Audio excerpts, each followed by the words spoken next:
lately. You have a new cool microphone. Maybe it's just an additional one. Now everybody's talking. Right. I think it's just It's a good night for whacking the gavel. Let's call this meeting into order. We get an adoption of the agenda? I move to adopt the agenda. Are mics on? Second. Second? I'll second. Yeah. I almost never get to second anything. You can second that. Speak up Can I faster. second? I know. I'm a contemplator. All right. Let's get some oral communications going and public comment. Do you have public comment? Oh! Almost got to use that category tonight. Welcome to our meeting.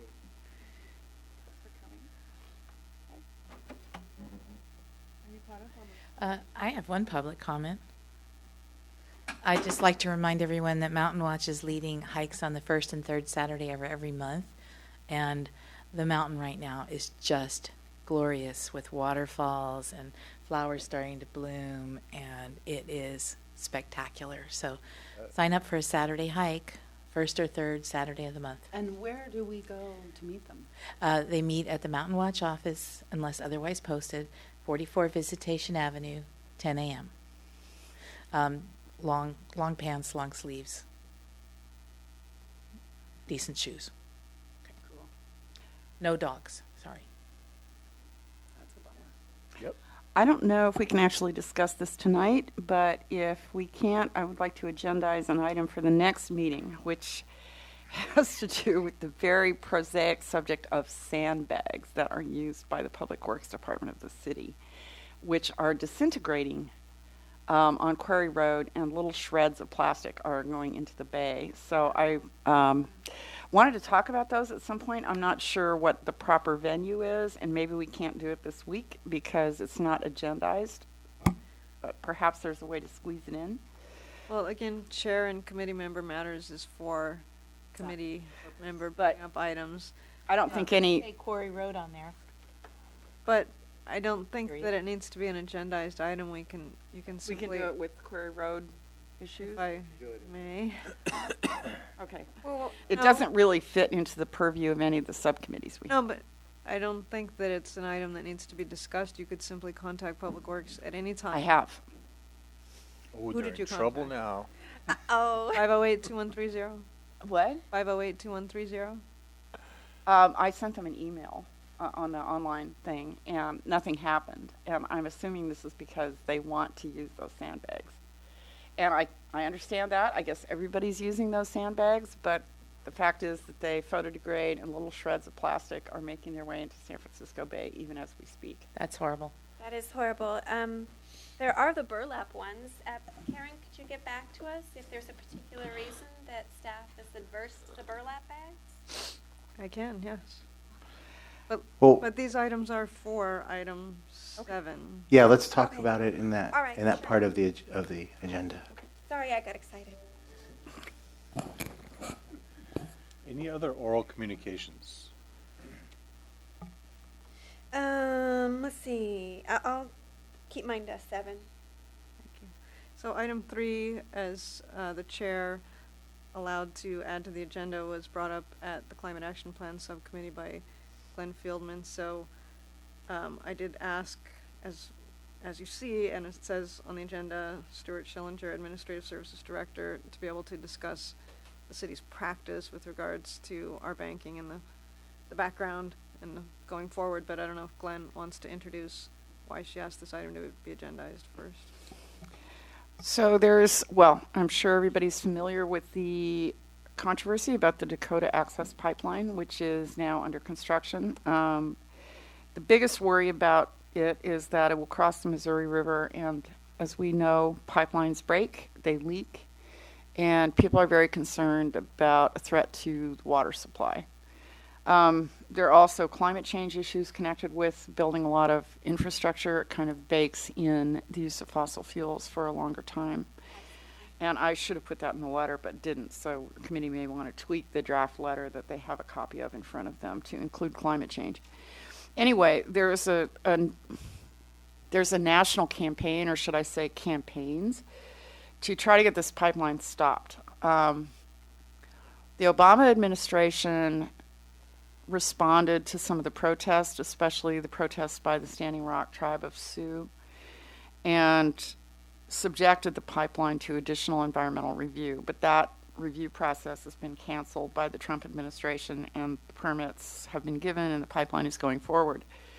So what campaigners are doing now is trying to persuade banks to pull their financing away from the pipeline.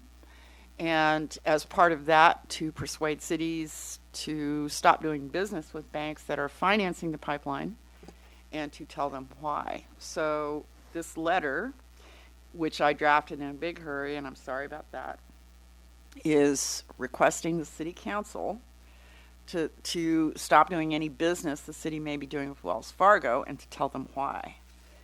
Because Wells Fargo is a big financer and lender for this pipeline. And a question, are individuals being encouraged to? Yes, Absolutely. yes. And this is on the heels of Wells Fargo's egregious practice of overselling to clients services that they don't need, that was in the news, and that the, I guess, was it the chairman resigned over? Mm-hmm. And yet it's still taking his big money with him. So it just seems like a company that we really don't want to do business with.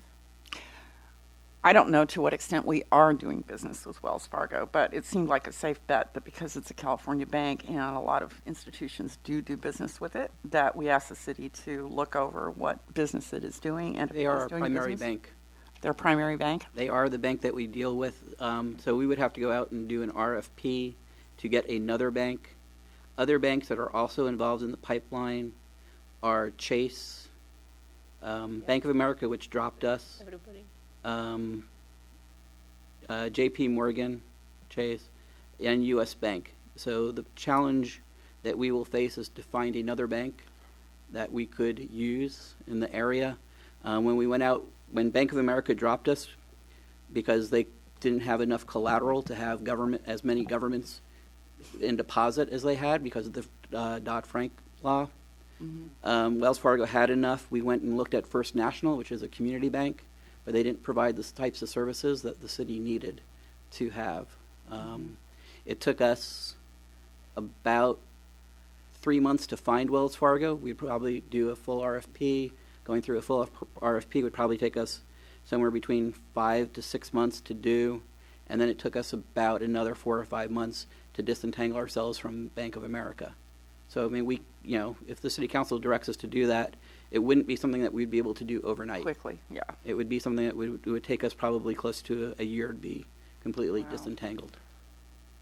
And then the challenge is finding another bank that could provide the level of service within the service area for us. That has clean hands. That has clean hands. Because that's the other question is, are there other issues that we would want to have as part of our social responsibility? So before we even created an RFP, I think if this is the direction that the city would like to go, there should be a conversation as to what other issues that banks are dealing with that we would want to ensure that are not part of that. And then figure out how do we find a bank that has enough collateral to take our money. Have you looked at credit unions? I have not, but the challenge is just are they properly collateralized according to the Dodd-Frank? And I know there are some cities that are beginning to look at that, but that is not something that most cities have done in the past. Well, luckily, Dodd-Frank will probably be gone soon. Oh, my God. And I say luckily advisedly. Right, so then we go back to Bank of America. Well, I mean, I'm kidding about that. Anybody who drops me, I'm not going to go back to. Yeah. But just to let you know, Wells Fargo is not the primary bank on this. They are a minor partner on this. And, I have done a little bit of research. It is actually Citibank, which is the primary lending firm. So I mean, I think that would be another area I think that the community, if they're interested, should probably be really looking at, because if Wells Fargo pulls out, I don't think that's going to change the ultimate issue. It's kind of a one at a time. There was a big Norwegian bank that was deeply involved in funding it, and they did pull out as a result of public pressure. So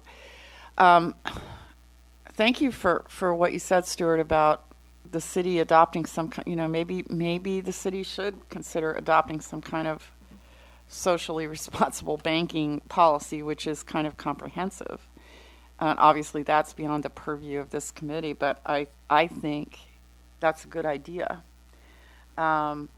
Meanwhile, though, I wonder if the city, because Wells Fargo is our primary bank, if I heard you right, maybe we should ask the city council to send a strongly worded letter to them, although it's not worth all that much without the threat of withdrawing our business. But I put it out for the committee's consideration. I mean, I think, I have a good relationship with our banking partner, or, our person who we work with there. I can let them know that this is, the direction that we're heading, and find out a little bit more information from them as to, what their reaction to it is. Because I know other cities have with, Seattle, I think, is the big one. Yeah. And I think I just recently saw down south, Santa Monica is looking at going out for a new RFP, and I think West Hollywood is going out for a new RFP. So I can talk to them to see what, talk to Wells Fargo to see what their issues are. They of course come back and say how many wonderful things that they're doing in the green energy, and because they do have a whole financing section for renewable energy. Mm-hmm. And that, and the question comes is when you're trying to balance out the desires, how do you, how should the city look at what their investment in renewables versus their investment in this pipeline? And then the question is it, do we also look at, I know when I was your staff person, we sent a letter to PERS on the disinvestment of fossil fuels.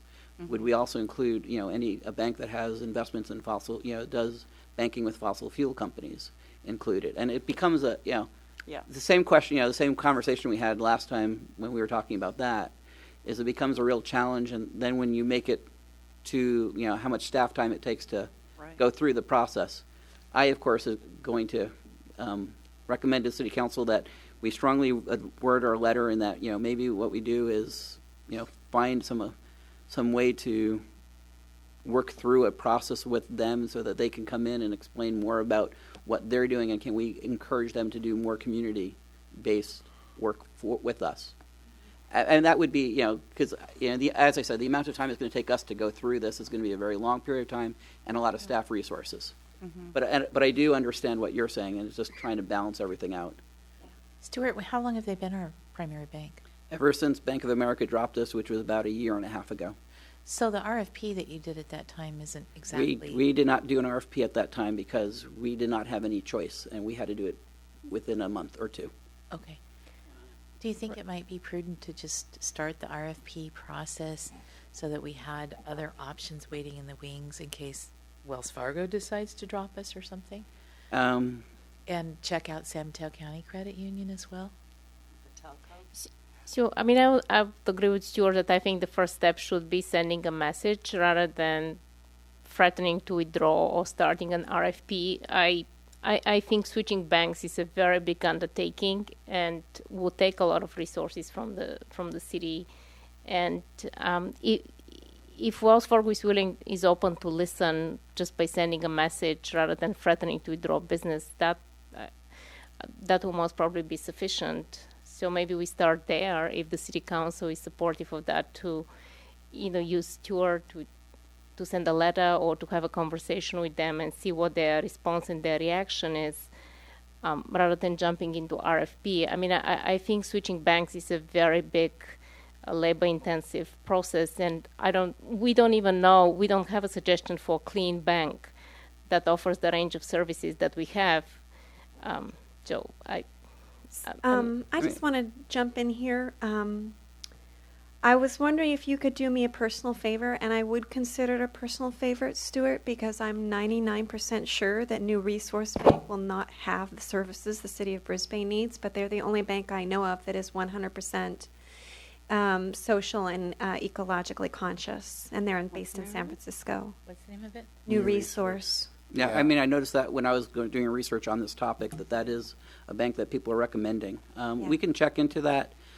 Like I said, I would consider yeah. a personal favor because I'm pretty sure they're not big enough to deal with the city of Brisbane. And that's but- that's part of the challenge is we Yeah. do keep $3 million in cash at the bank. Yeah. So it's got to be collateralized to the point where Yeah. not only do they have that $3 million available, but I think they have, according to Dodd-Frank, there's I think they have to have collateral of 125% Yeah. of what we keep. I So just our want- money is safe. I just want you to ask so that I can get a definitive answer if that's okay. I can, and the other thing I can do is I can ask our business partner at Wells Fargo to come, if you would like to come at a future meeting to talk about the positive things that they do, so you can understand on the other side some of the other socially responsible, their investments in green energy, and I agree with you, and I will tell you I do make fun of Dale every time I see him about his the banking practices that Wells Fargo has, and it's very different on the business side than the commercial side or the residential side.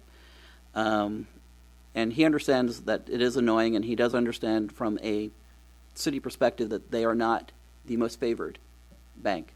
But the challenge is they are a bank who was willing to step in for us in our time of need.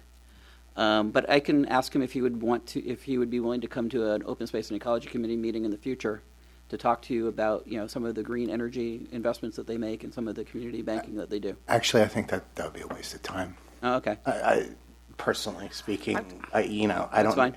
I know what Goldman Sachs does. I know what Wells Fargo does. I know what a lot of different institutions do. But I was going to suggest New Resource as well. I used to bank there, and I think very highly of them. But I think for the purposes of this discussion, one of the things we should still ask the city council to send a letter and see what they think. Just for the purposes of this discussion. And I think a wider thing, we've talked about purchasing and getting renewable or compostable supplies and other kind of things. And I think that, approaching it from a larger angle is how can we have a sustainable and socially beneficial purchasing or engagement policy for all of the city services, from the cleaning products all the way to the banking services.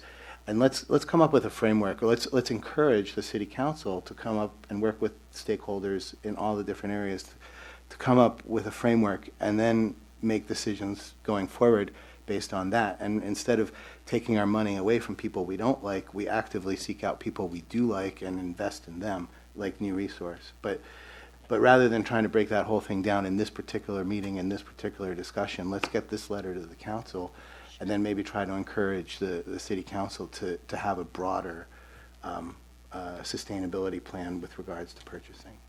And maybe, I don't know, do we want to reword this so that it's not quite so, we don't want to make a threat to Wells Fargo that we're not going to follow through. Right, that we're not. Yeah. So we just need to really express our Voicing our extreme displeasure. extreme displeasure. Can I interject? When is our next meeting? I want to put it on my calendar here so I have a reminder. March 22nd. Thank you. So do we just want to reword the last paragraph so that it says we ask the city council to express its disapproval of Wells Fargo helping to finance projects of this kind? Is that what we're agreeing to do? That would be good with me. And also add the paragraph about the climate change. Climate change. Yeah, I can't believe I forgot that. I think maybe what you might want to do is ask city council to pass a resolution to that effect, Okay. as opposed to just sending a letter. But that way, I can send a letter backed by the resolution of the city council's displeasure, and that just has a little bit more weight to it. Lovely. Okay. Stuart, what's your personal opinion? Do you think Wells Fargo actually pays, or any other bank or business would actually pay any attention if we did something like this? Is it a total waste of time? Do they actually listen to this stuff, or what's your opinion? It's the same. I think it's partially the same conversation when we're talking about PERS. We are such a small player in such a large corporation that do they pay attention? I think they would pay as much of attention to it as, a wealthy individual complaining to them. It's like, if you want to take your business elsewhere, go take your business elsewhere. We've got plenty of other business. But I think what the real message is that there are cities throughout the state that are expressing their displeasure, that they cannot lose all of their business within the state. And I think that's really the issue that they're going to be facing. And more cities that express their concerns from a social responsibility perspective, I think that will play. So if we add our voice to it, I think it adds to it. If we don't add our voice, if we don't take the time to add our voice, I don't think that helps. I mean, it's the same thing that, we went through when we were dealing with PERS. The more voices, as you said, the more voices that talk about it, the more it becomes an issue that the bank has to deal with, or PERS has to deal with. Yeah, it's like the old pebble in the pond. Throwing one pebble in the pond isn't going to fill the pond Right. up, but it sure sends some ripples. And it's what we can do. I mean, that's the other issue. The other thing, I think this is something that the Open Space and Ecology Committee members have been very good at over the years, is that you as a committee recognize that you can't do everything to fix all of the problems that we're facing, but we do those things that we can, take the actions that we can, which aren't aren't detrimental to our community as well. And I think the Open Space and Ecology Committee has done that very well over the years. You spend a lot of time in fixing up the areas that you can on the mountain. You concern about buying open space for future. So you take the actions that you can, knowing that you're doing what you can do for it. So I would not recommend that you don't send the request. I don't say that the city, I would recommend to the city council that they do send a resolution. I would just say that from a staff perspective, we would express our concern about trying to go out and finding a new bank, and that it would we'd be able to do it in any time that would be timely for this issue. This might be good to have that in your back pocket, though. Yes. So in the letter, when we asked the city council for a resolution, it should be, for this letter, it should be pretty specific to the DA Pale Pipeline and Wells Fargo. I think so. I mean, I think the other thing is, I know we have the Climate Action Plan. I know the Climate Action Plan has purchasing policies within the city. And I think part of what we, as a staff, suffer from at times is just that there are just a lot of issues that we are facing. And I know one of the reasons we bought a dishwasher in City Hall was to cut down on our paper product. When we had our city holiday party this year, we gave away reusable plastic drinking cups. And, that's something that, these are the small actions that we can take to reduce some of the issues that the Open Space and Ecology has talked about. And I do. I mean, I use my plastic drinking cup every day and 5 times a day. So it's the number of cups, as Michelle says, it's the number of cups, the number of plastic bottles that we don't throw away now because we have this. If you look at Clay, he's carrying around his own plastic bottle with drinking water.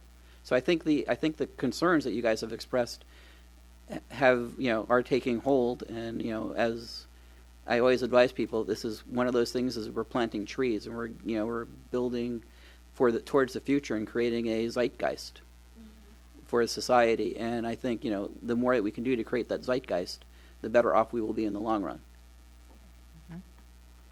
Yeah. Thank you so much, Stuart, and I look Thank you forward to very hearing much. the answer about new resource.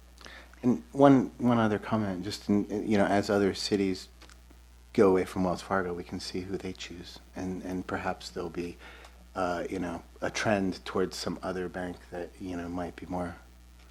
So it's something. Yes. We will follow what Santa Monica does, and the interesting one for me is Berkeley, because I think they're trying to create a community, a bank of the city. Yeah. And I am not sure how that works, because I don't know how you write a check at that point, because you have to be part of the federal banking system in order to have the checks clear.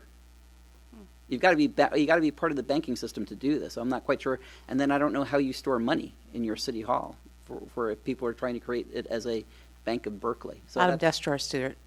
Bottom desk drawer. Right. I mean, the amount of time and resources it takes to run a bank, I think is going to be. So I know the city of Berkeley is exploring becoming their own bank. Yeah. So we will continue to follow this, because I think as we go along over the next 4 or so years, I think more of these issues are going to crop up, and I think we're going to be, I think people are beginning to understand that you vote with your pocketbook. Definitely. Yeah. So a process question, would the committee like me to revise this letter? Yes, please. Please. Of course you would. You So, didn't want to hear that, did you, Glenn? no, I did not. I could work with you, Glenn, on something if you'd like. Okay, yeah, that would be good, especially the language for the council resolution. Sure. That would be great. I can write the climate change part, Okay. no problem. So but- if you email me something, I'll take a look at Okay, it and great. try and work with you. All right. Thank you, Glenn, for Yeah, bringing that up. writing this letter, because it's good. And thank you, Stuart. Yeah, and Thanks a Stuart, lot for yay. our meetings. Guest appearance. It's just like old times. Did you take notes, Karen? Took some notes, yes. We're taped. No, I meant like how Stuart gets philosophical. So last month, we talked about subcommittee assignments, and we didn't have the subcommittee list attached, so I updated it with a couple of new things, and we have it on our agenda to review the assignments and make sure that it's up to date, or if there are any changes that should happen, if anybody's interested in joining or leaving a subcommittee, or if some of them are possibly inactive at this time, but I didn't want to completely delete them, such as the Baylands subcommittee that wrote, Yeah. the land use position, and the Parkside plan possibly may not have other steps for committees, but I kept those on there because those projects are still active, so thought that would be reasonable. And on the very end, Michelle was not here last time, but we are talking about an ad hoc joint subcommittee with the Park and Rec commissioners, 2 Park and Rec commissioners, or one of their subcommittees, to figure out what to do about the Christmas tree replacement, or to make a recommendation to council. And Michael and Megan volunteered for that. I know you had a particular interest in that project. Oh, I'm happy to, help them and consult with them on that, but Okay, I think that they both will do an excellent job. okay. And especially since, Michael interfaces with the Lions Club, who may want to support that. Megan and I have talked about trees. We need to go on that field trip. We can still do that once you're up to it. How about once the roads are open? I mean, that would be good too. You can't get there from here right now. We're talking about, the Park and Rec Commission is going to meet in the beginning of March, and they're going to figure out who their subcommittee members are, and then we're going to try to set up a meeting. So I'm assuming you guys, I've heard that they're typically available in the evenings. Is that true for you guys? Yeah, we may want to go with a After work. slightly bigger tree than we were thinking, because I noticed tonight when I drove into town that the current tree has its little apex has been broken off, probably in the storm, and that's not good for a tree at all. Right. No, that can often be fatal to conifers. Yeah. Because they have a hormone gland producing thing at the top that, Who knew? Feeds the growth of the yeah. tree. Oh, I didn't know that. So Some do, I some don't don't. think that that's universally true for conifers, and I don't know enough to say any more, but it could mean, It's not good. it potentially means we're going to lose that tree sooner Well, we know rather we're than going to later. lose that tree, Yeah. but Just faster now. Might be sooner than later.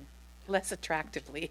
So Yeah. good. So March, they're going to meet, and then we'll get whoever their committee member is, their subcommittee member, and we'll Yeah. figure out a date. Yeah, they'll have 2, and then we'll figure out a date that. That was one of my questions. So I'm okay with the committees that I'm on. Me too.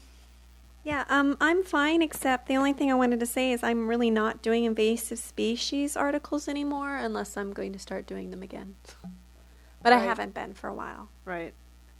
So that was something that was started before I was involved, and you wrote a number of articles, Yeah. and they got published. Yeah. So, what's the committee's feeling about? Natalie had taken them over at one point, which was nice. I'm not particularly super excited to pick that up right now. There's some other things I would like to be working on for our subcommittees.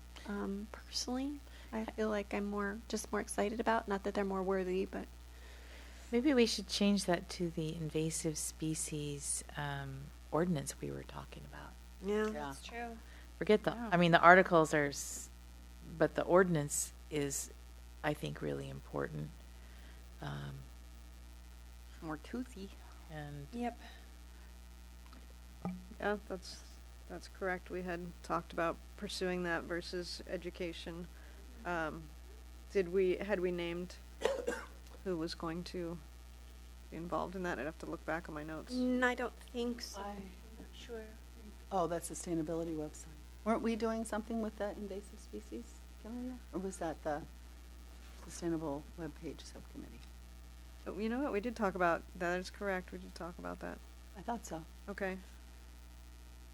I missed that. Oh yeah, there's the web page. Camila and Megan were doing that. But we were also talking about invasive species and making sure we're updated on, updating everybody here on invasive species. And if there is any new ordinance, Okay, I can make that change. would you still want to do that? Uh, If not, I'm happy to. Yeah, certainly. I wasn't sure if for the ordinance whether it's something we need to develop or whether it's simply an update to the committee. I think it's probably an update to to the committee. Well, yeah, I mean, you would work with staff because we talked a little bit conceptually at prior meetings about focusing on a few invasive species because we can't exclude everything in every piece of property and Brisbane. yeah, and have limitations on being able to enforce something like that. Karen, weren't you going to see if there was any interest in an ordinance at the county level? Because really, in some ways, an ordinance in Brisbane is not nearly as desirable as an ordinance that covers more territory. I actually looked into that, and I was going to bring that up at the right part in the agenda. Well, Should I it's bring okay it? if we're talking about a subcommittee. Okay, it's fine. well, I actually called and talked, but we missed each other, the Cal IPC, which is a California Invasive Plant Council. So, yes, Yeah. very good. Yeah, they were really great. So we kind of played phone tag, and we haven't really touched base, but that was exactly what I wanted to talk to them about was, are there any new ordinances that they've gotten through San Mateo County, so we can kind of piggyback on that, and still, so I'm starting that Great. communication going. I just That's kind of did some searching, and they were great. They had Terrific. a lot of really great stuff on their website too. I thought maybe something we might want to put on our sustainability Yeah. page and whatnot too. So I can give you that information. And a lot of teaching, a lot of training, a lot of really great website. Yeah, that'd be great. Yeah. We can add that kind of stuff to our blast if they've Yeah. got, I- timely stuff. I don't know if there are any invasive plant ordinances in California. I do know there are some in Florida. And There Are there? There are invasive plant ordinances for the state of California in regard to importation. Yeah. okay. So can we piggyback on some of that? So, but most of those are agriculturally based, Mm-hmm. that I'm aware of.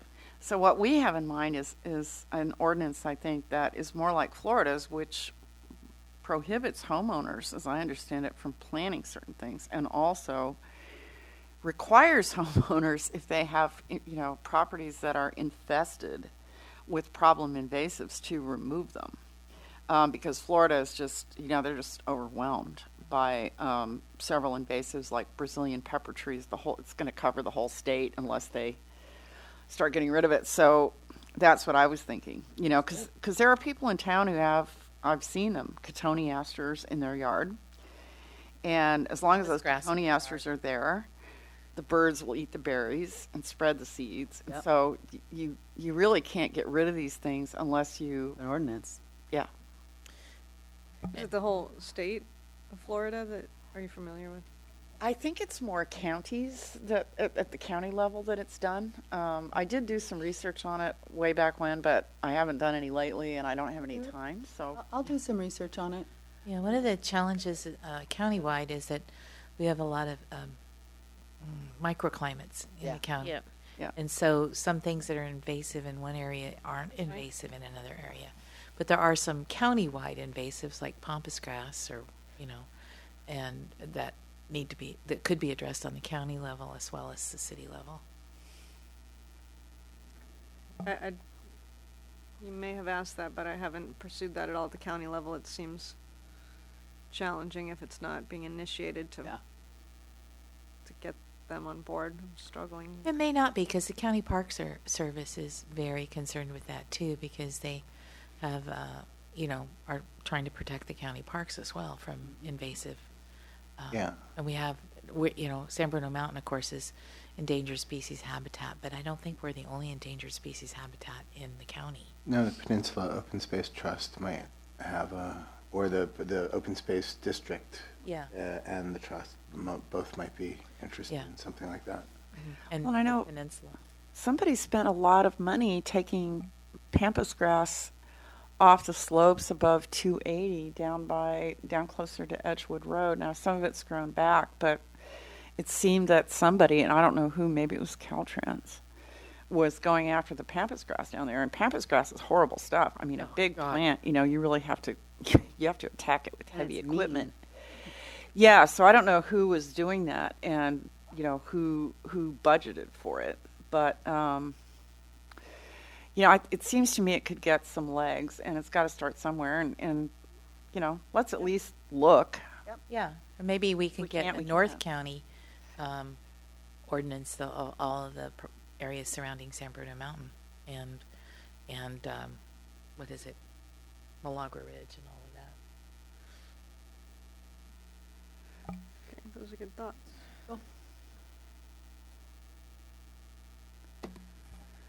For the ones where you had the, like Parkside Plan representative letter to the city on Baylands, I would just leave those in case they crop up again, so then we already have something in place, unless you guys are worried about that.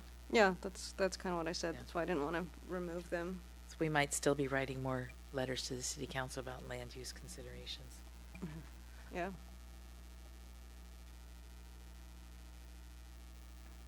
Yeah, that's fine. Okay. I added on the agenda, the next slide, to talk about the Climate Action Plan Subcommittee looked at the Earth Day banners and gave us some feedback. Then we sent that to everyone for comments, and we're going ahead with printing those. But the feedback from the subcommittee was we'd originally wanted kids to design the banners, and we'd talked to Littman School about having an art contest or something, and hadn't got a lot of traction from Littman at this time to incorporate that into their curriculum. So the feedback from the subcommittee is that we wanted something more handmade and more,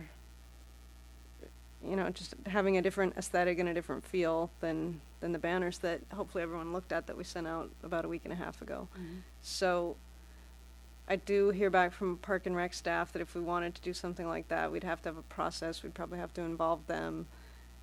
We couldn't just independently have a contest, judge it ourselves, and pick a banner or 2 banners or 4 banners and put them up. We'd have to involve possibly other staff or that commission or whatever. So this is an item to kind of get OSEC's feedback on.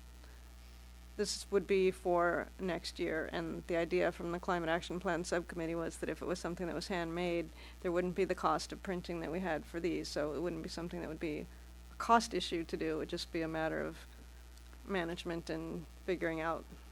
Are we thinking What these we were banners doing. are going to be a one-time use only? No. I mean, Well- no, I mean the ones that we've already purchasing. Well, we could alternate them, there's a lot of options. Because Use I would some hate of to them spend- and some handmade ones, and Yeah, because I'd hate to spend all that money and then have them be like, okay, throw them away, get something else. no. Yeah, no, We no. would they never would do not- that. We would never do that. Oh my Yeah, we would. I can't even throw away a pair of socks. You make them into a coat. No, I cut them up in little rags. It's very, Well, Anyway, yeah, no, my issue with the banners is, they're not, we don't know that they're sustainable materials, sustainable inks. The messaging, I thought we were originally going to have more messaging. So I just kind of felt like we weren't getting the same bang for our buck as the original plan, but we decided in the end to go ahead and go with it. Okay. It was just, you just want to make sure you're getting enough impressions or making an impression that's going to merit the money and the resources That's all. Does that make sense? I'm not feeling articulate. Another point about doing a handmade one is we had to put a really generic volunteer for habitat restoration days. We didn't want to put the date or the year because then it wouldn't be able to be reused. Right. Yeah. But if you're hand painting one, you can put April 22nd, 2018 or whatever the date 17. is. I'm saying for the next year. Because it'll be next year. Oh, next year. Well, next year it'll be April 21st. Because then we could even. Well, I don't know what the date is, but I'm glad. Every other. You could be more specific if they were hand done and they were inexpensive. There are advantages and disadvantages, I guess. So this item is to get the committee's feedback on whether we want to form a subcommittee and try to develop a process to be able to do something like that in either next year or upcoming years.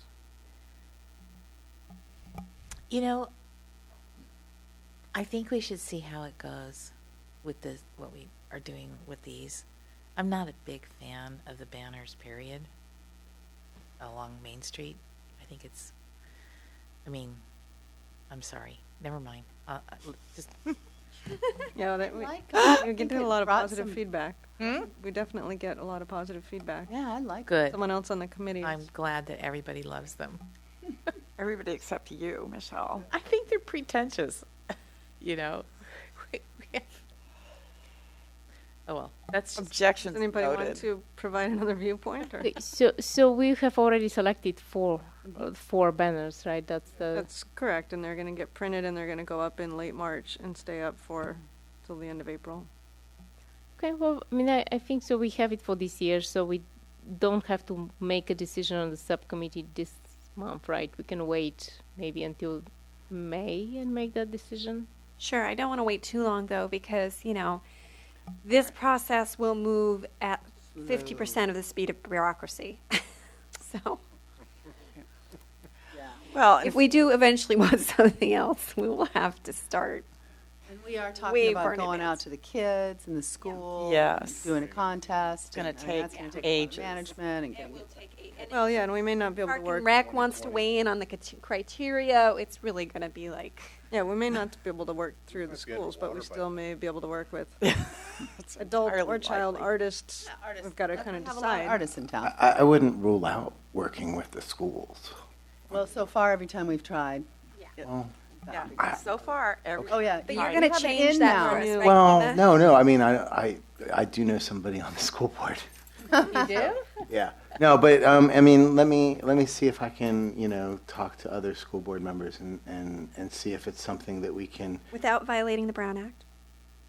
Well, yeah. Yeah. Of course, but in terms of generating interest on that side, the school board isn't in a position to tell teachers what to do, but we can influence the direction of the district, and I think one of the things that has been expressed a lot at the meeting since the new board members have been seated is to get more engagement with the community. Good. And so couched in terms of engagement with the community and trying to generate interest, anything that generates more interest for the school board or for the school district is a win as well. So if we can get parents or kids, interested in it, then it's another avenue for building more community participation. So I think in addition to teaching young minds about the importance of ecology and the interplay between arts and sciences by making cool banners about biology and things. Awesome. Great. So I don't know Great. if this is helpful or not, but with the Lions Club, we have a peace poster contest, and it has a cash prize. They do it every year. How big is the prize? Not big. How big? I don't know, $25. Even we could afford Curb that. your enthusiasm. That's what I was saying. No, I'm totally fine with. It might be $100 for the grand prize. I don't know. We give like three or four prizes. It's not much though. I'm fine with with the posters. doing something go? like that. Yeah, it's a peace poster. And the kids at BES create artwork that represent the theme of the piece that year, and then we as the Lions sit around and we grade and pick the ones we like the best, and whoever gets the most votes wins. And Do display it somewhere at the school or? they get moved on to the regional. They go up, so they move up, and if they're picked beyond that, then the higher you go, the more money there is. But You know, I've never heard of it going on beyond our club. But I know they do. I just don't know, like I said, if what they do with them, or if anybody's ever won it. Do they get to be placed somewhere that the public sees them, or at? They were in the Any- community center for an evening. Okay. Like I said, I'm not really sure. It's Right. not my thing. I just know that we do that, and the main thing was that there was a cash, payout. Right. They were more interested. We could So- display the finalists in the City Hall conference room Yeah. Yeah. as part of the art project. So I guess at this point, do we want to see what the banners that we got designed in-house by staff look like, and then talk about forming a subcommittee that works on a process? Or do we want to, does somebody want to volunteer now to form a subcommittee to start a I process? think- Personally, I think we should see if the banners are effective in increasing attendance at the Earth Day event. And, do they bring more awareness? Yeah, it's a hard thing to measure, though. Quantify. It's going to be hard to tell, Yeah. how I much difference. think we should wait until, we only have a couple months until, Sure. what is it? It's almost March now, so. Okay. Let's just wait until the things come out. Yeah. And then, whether we use a scientific or non-scientific method of deciding how to proceed, we'll at least have the current banners up. Okay, so we'll revisit this in Our May April. meeting. April, so we've had Or a little April, time to, yeah. they would have been up for about 4 weeks when we meet in April. Yeah, what's our April date? I don't know, but Okay. It's end of the month, probably, right? Yeah. End of March, Okay. week in April. okay, that sounds fine. I've got April 26th, so it'll be after. Oh, after the Earth Day event, too. Perfect. There you go. Okay, sounds great.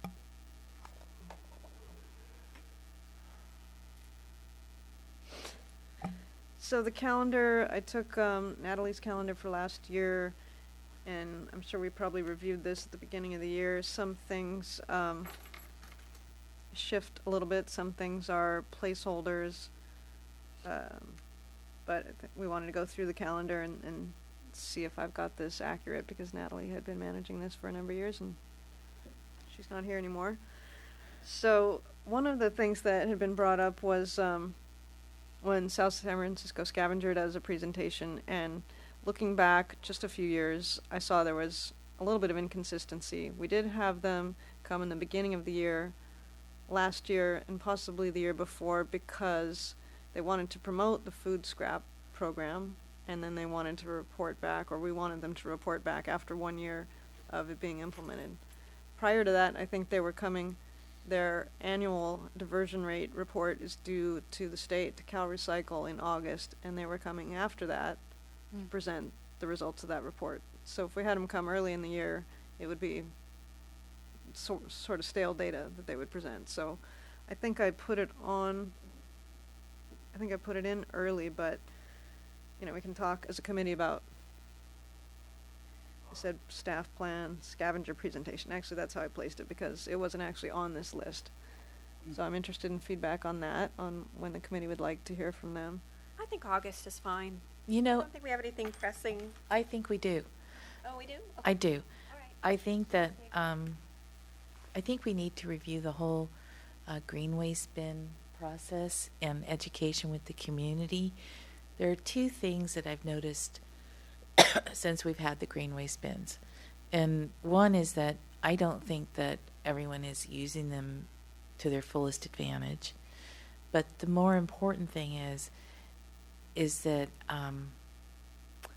I'm concerned because there's been, since we've had them, and I don't know if it's correlation or coincidence or causation, but I've noticed there's a lot more rodent activity and small animal like raccoon activity in Brisbane proper since we've gone to the green waste bins and to the, putting food in the green bins and putting, storing the, having the food in your kitchen in the little tub before you put it in the green waste bin. And I'd kind of like them to come and address some of those issues and also work on a solution for having some kind of clip device so that the bins stay closed until the morning of, because we've, Dan, my husband, has rescued several baby raccoons, photographic evidence that have gotten in. I rescued one morning from a neighbor's bin, because the babies can't get out once they're in. Where the mom goes in, the babies follow, and then the mom comes out, and like the babies are still in there with all the food. And not everybody is going to freeze their waste food or has room to freeze their waste food until the day before garbage day. But there's been a real proliferation of mice and rats in Brisbane in the recent year, in the last year, and also a huge number of raccoons, more than ever. And so I'm concerned that we're inadvertently feeding wildlife and attracting rodents into our homes and into our yards with the green waste bins. And yet I'm fully in support of composting the green waste. And I think it's a problem that we really need to address with Sunset Scavengers and try and work on a better solution and better education with the people of Brisbane to control this. So, I mean, South San Francisco Scavenger. South San Francisco, excuse me. I didn't say Recology, did I? You said Sunset, but Sorry, Sunset. for years. repeat it. Yeah. Okay. Okay. So, I think that this is a big concern. And I think it's one of the reasons that we don't have full participation in the green waste, in the food composting and green waste stuff. And people still don't understand what goes in what bin. And I mean, even at home, we're still going through this. So I think that we need a really, and Michael, you and I are, is it you and I that are on the waste committee? Waste stream committee. So I really would like them to come and address this issue. I'm sure we're not the only city having this problem. Yeah. And I know we've had a drought, now flood, and the animals have certainly had feast. I want them to have a little famine when it comes to human byproduct. I don't understand how raccoons are getting into a green waste bin. I mean, they can't crawl up the sides. The sides are smooth. Oh, well, where do you store your green waste Next bin? to a fence. Ours is stored on our carport next to the fence. The raccoons have been on our roof. There's paw prints on okay. there's paw prints everywhere on our skylight. You hit a little, across the. I mean, they go everywhere. They come into my cat door. Well, we don't have a door, but No way. There's no door. and so, yeah, they get up there. One of them stands on the fence, I guess, opens it. They all go in. Adults come out. Baby's still in there. So one of the things that Scavenger is doing is they've introduced a prototype locking bin. Yeah, that's for the garbage, but I wonder if they could introduce the same thing on the green Is bin. that for trash? Yeah. Oh, okay. I was thinking it was It's for more trash. important on the green waste than the trash at this point, because Wow. they never go in the trash can at our house. There's nothing in there they It's want. not- they don't, it's all in the green It's bin. all in the green bin. It's all in the green bin, yeah. Well, that's interesting that they did I that. think you're atypical because I see a lot of people's trash cans torn apart. Really? Well, then they're putting I yummies in think their they're trash putting yummies in. because they're not using their green bin. Yeah, you can do it either way. So maybe get both. Well- and they should look at both. Yeah, I can start with just asking them what the plan is for the locking mechanism and whether the plan is to include it on the It would green be nice bins to have them too. back out too. Hmm? It would be nice to have them back out so we can extend the education as well. Okay, so is that the committee's Yeah. interest? Please. Okay. And while you're at it, can you invite them to bring a clean garbage truck to Day in the Park so that people can climb up and actually see that the garbage does the recycling does separate as Why it don't I comes let down. you do that when Teresa comes? Yeah, in I next will. Meeting. Because But it probably comes, I can't more believe well it. received People coming from the committee. Than, on Facebook think it all goes in the same hole. And I keep trying to explain, no, there's a divider in there that you don't see. I climbed up on the truck myself. You saw me, Karen. yeah, didn't you take a picture? Did Yeah, you? I took a picture. Oh, well, if you forward that picture, we can put it in, weekly website update. Okay. Facebook page. Remind me. Good Yeah. idea. Yeah. So just for your own information, if you are having problems with that, if you take a brick or a big rock or anything, put it around the lid, keeps them out. Yeah, don't think so. Yeah. God, Rock on that's top. brilliant. Yeah. But you also have to Pretty take easy. that off yourself. No, because it's a rock sitting on top of the lid, and when the trash guy comes, robotic arm, shake, shake, shake, rock falls on the ground. You just go pick it up. Mine's round now. It needs to be square. Square. Wait, you mean You put a rock on top of your green bin. So Well, people Yeah, can- they It's can not that open it. big. It's like, like this big. I did that with my other compost. I had a big log. So I used to use a bungee cord, but the got real upset with me. who did? Oh, you can't. Yeah.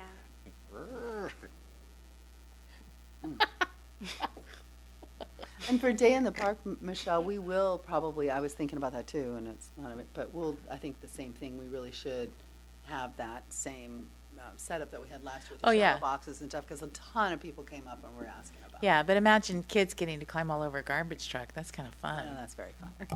It's a clean. Clean. As long as they have their tetanus shot, they're all right. Yeah. Okay. Okay, Oh, and then so- on September, we need to add lagoon cleanup. Okay. I will see when Scavenger can come, if they can come to the next meeting, or Okay. or April. Yeah, anytime. September lagoon cleanup. Okay. Did we get their diversion rate information last year? I assume we did. I just can't remember. Yeah. Okay. Yeah. All right. Yeah. Don't think so. Diversion rate. Yeah. Did we? I will make sure that they know we want them to present that. Okay.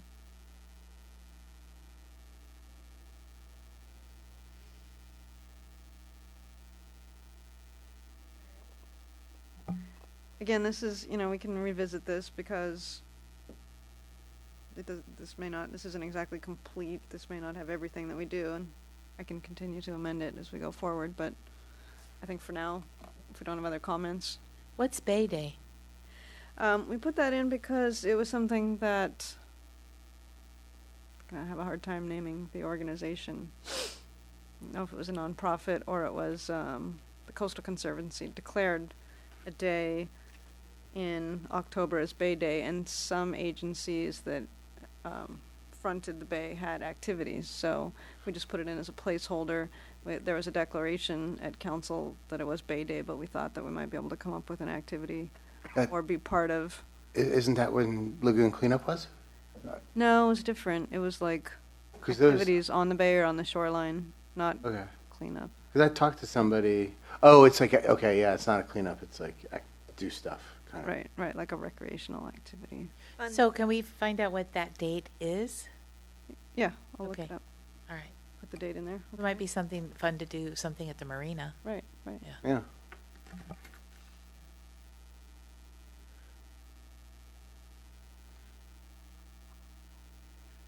We could have a regatta of boats made out of recycled parts.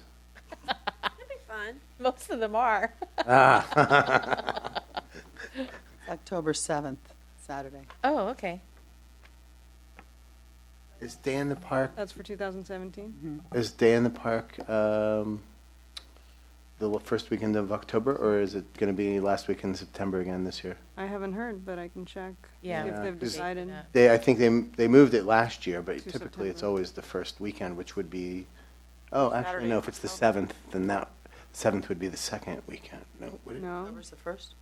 No, that would be the first Saturday of the Right. So yeah, it's potentially the same day as that Day in the be good, Park. Right. Well, it might be, then Day in the Park might be September 30th this year. Well, we'll have a Day in the Marina. Yeah. Oh. Okay. All right, do you need us to scroll through the pages of the minutes, or has everyone reviewed the minutes? Or Could you scroll through, please? There was something that came up in the minutes that I wanted to mention that it's not a correction of the minutes, but Mike, you suggested adding trail maps to a new sign if one is made. But the trails that are that start on Quarry Road and go up are not county sanctioned trails. So I don't know whether we would want to publish them that way. what part of the minutes, does this fall Oh, under I'm sorry, something? this is under 3, review OSEC work plan. And it says Abney suggested adding trail maps to a new sign if one is made. This is the Quarry Road thing. And then Ebel asked about getting more trail maps for the library. We can get the county trail maps, probably, but the trail maps, you know, of like the trails that go up through Allen Buckeye, those are not sanctioned county or Fish and Wildlife trails. Right, right. So I don't know that we should publish them on a sign, because then we take responsibility for those trails, and we don't have that authority. Right, and they're also not in our city limits. We talked about this with the bike ped master plan and identifying trails that are in the city that are not sanctioned and aren't necessarily, you know, there's a liability in doing so. So we only and trails that go over private property, also another issue. So we only identified the trails that we have that lead to the county park. We identified the Firth Canyon and the one at the end of Trinity Road. And Right, and also you need to identify that those trails are not, the bikes are not allowed in the county park except on paved roads. yeah, that's And the one designated, I think there's one designated trail at the saddle area, but I'm not sure.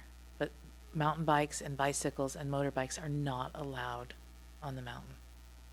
Yeah, Period. that's a good point. I think there will be a legend to differentiate, and I'm waiting to even get a draft back of that. So, but that's a good point. That We need to make really clear on that, because they do a tremendous amount of destruction and erosion, and it's against the law.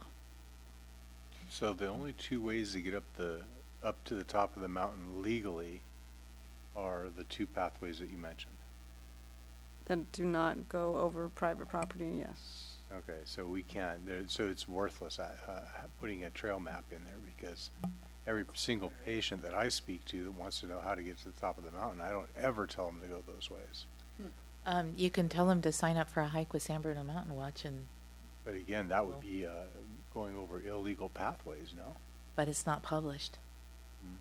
So we can't ever get a road map or a trail map or signage or how to get up the mountain, or some of the better trails to hike for people who can't go to the top of the mountain?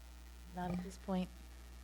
Yeah, I mean, I think that's something we would need to work through, and obviously it's a big issue It's a that county we've issue. got these County acres and and this Fish and open Wildlife. space, but we've got unsanctioned trails, and some of them do cross private property, and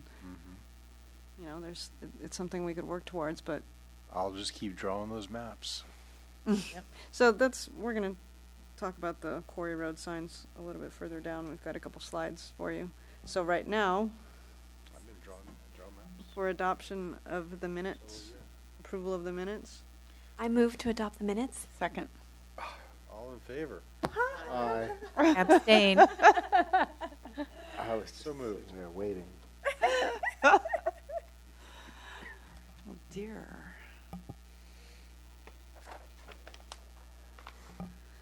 So, chair and committee member matters, items not on the agenda that committee members would like to discuss and decide whether to agendize at a future meeting. I have two minor issues. Glenn, go ahead. I just have this one I mentioned before about the sandbags. And I took some pictures, actually. I didn't send them to you all in time, but what happens with these sandbags, they're made out of the same material that plastic tarps are made out of, and that material photodegrades, it breaks down in sunlight. I'm pretty sure it's Tyvek, but yeah. And it shreds, and so I can show various members of I've the got the bags on my roof. Yeah, I've seen them. Yeah. Yeah, that's so not good. right now there are a number of shredded sandbags sitting in the drainage channel on Quarry Road, and I'm sure there are more around, and they don't seem to get picked up and replaced. I turned in a comment on this last fall sometime, and they're still there, the same ones, and they're still shredding. And I just think it's a bad idea to use these things unless they're going to get picked up when they start to split, because little plastic shreds come off and they last forever and they end up in the bay. Yes. Yeah, I'll definitely. I'm not directly involved in why we purchase these instead of burlap or some other material, but Should use hemp. I can look into it and report Hemp, back. hemp is a lot more sturdy than burlap. Okay, hemp, Yeah. hemp bags. Yeah. We'll get our hippie on. That's right. We can Right. we can put beads on it. Yep. We'll tie-dye our hemp bags. Absolutely. We'll have a contest. Yeah. Just going to say that. Yes, I actually think it's a purchasing issue, and it's probably one they won't like because I suspect that they buy pre-made sandbags, and all the pre-made sandbags are coming in this kind of material. But And it's they're- not a good idea to keep, No, they fill them keeping- here. They don't buy bags of sand. Oh, don't they? No, they have. Because I got. They buy bags. They buy bags, and And then you they have have to fill it a yourself. a stand that you can fill them. Oh, okay. I don't know. Still, it's still buying. Still, yeah, they're buying pallets of bags. They might as well buy hemp or burlap or.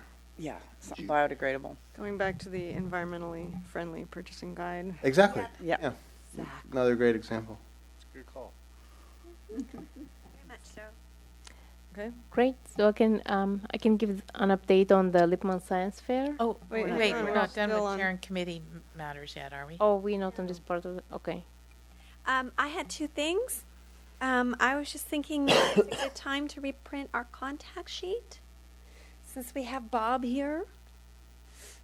I think the last one we got from Natalie was a couple of years old, so It's probably when we first came. up. Contact information for committee members? yeah, and staff.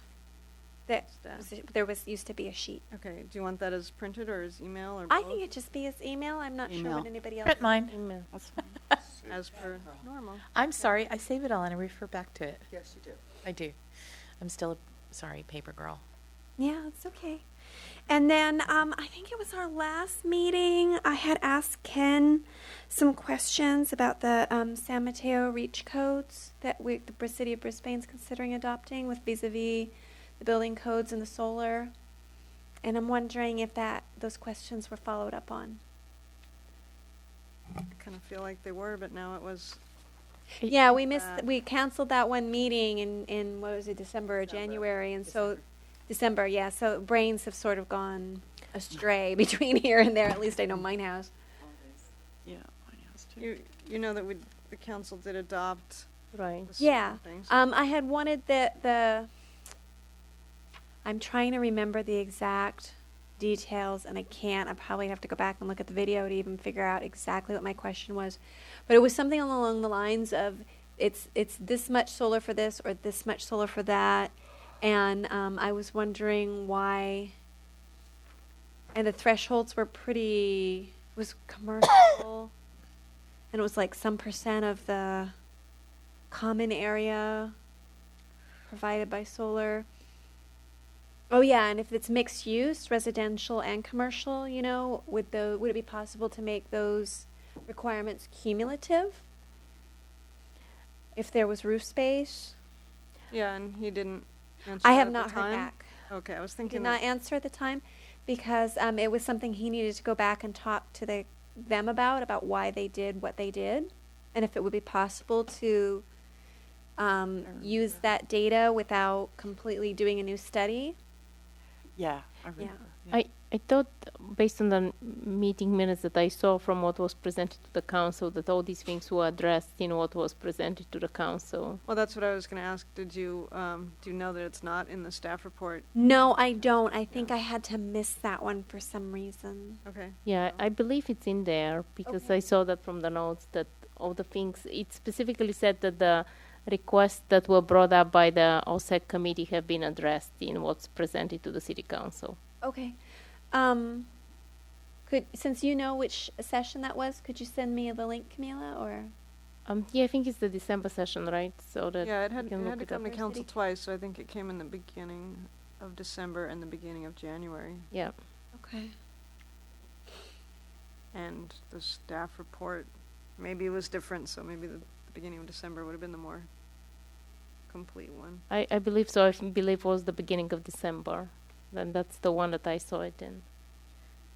And not to cut you off if you have more, Barbara, but I know that I did note that Glenn asked about the green building ordinance specifically. Did I circle back about that? Ken said that the council didn't direct them to revisit or do any more work specifically on the green building ordinance.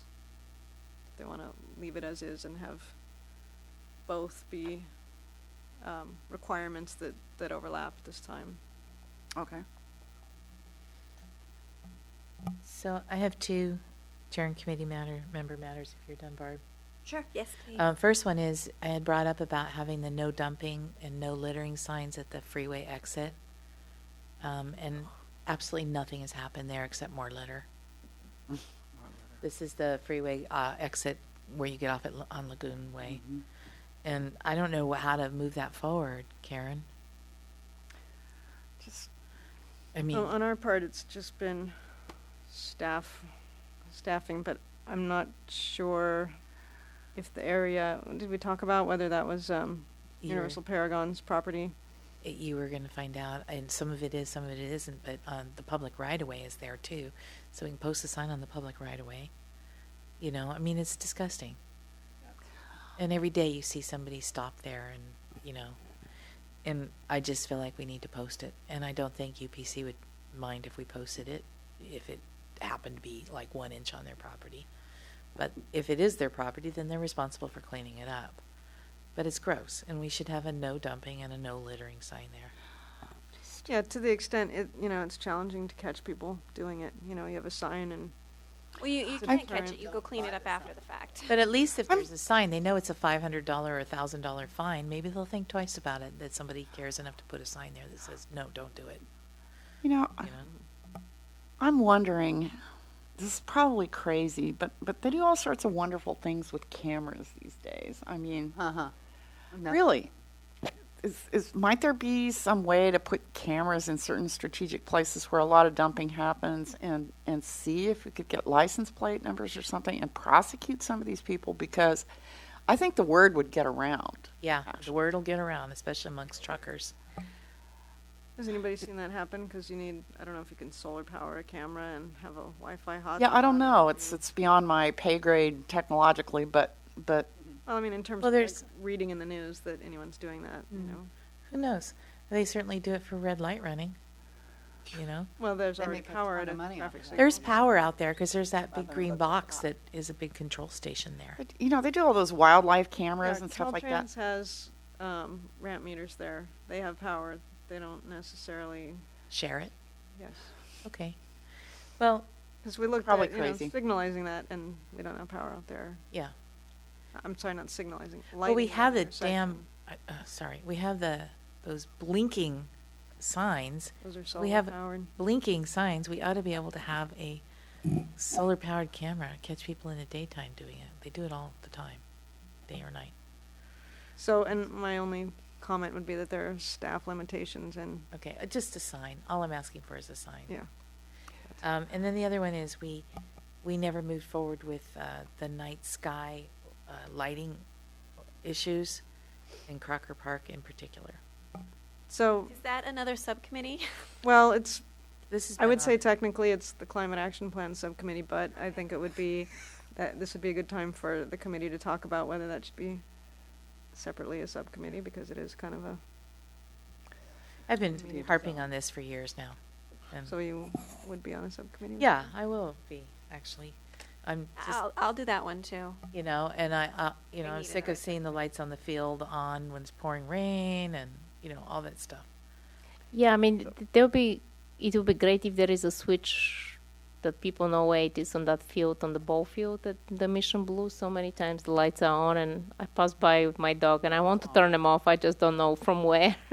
And I've called the police a few times to come and turn off the lights, but I don't think feel like I don't know that there's a switch that you can easily turn off. But anyway, those are my two BITCH things.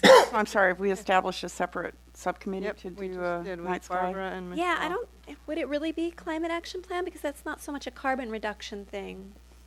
Well, if you reduce, energy I use. guess a little bit. Yeah. It does. Okay. It is. So, yeah. so are we doing it on the climate action plans? no, we're forming a new subcommittee so that it, That's fine with me. I think the climate action plan subcommittee has enough to do. Yeah, I agree. Yeah. okay. Chair and committee member matters, are we?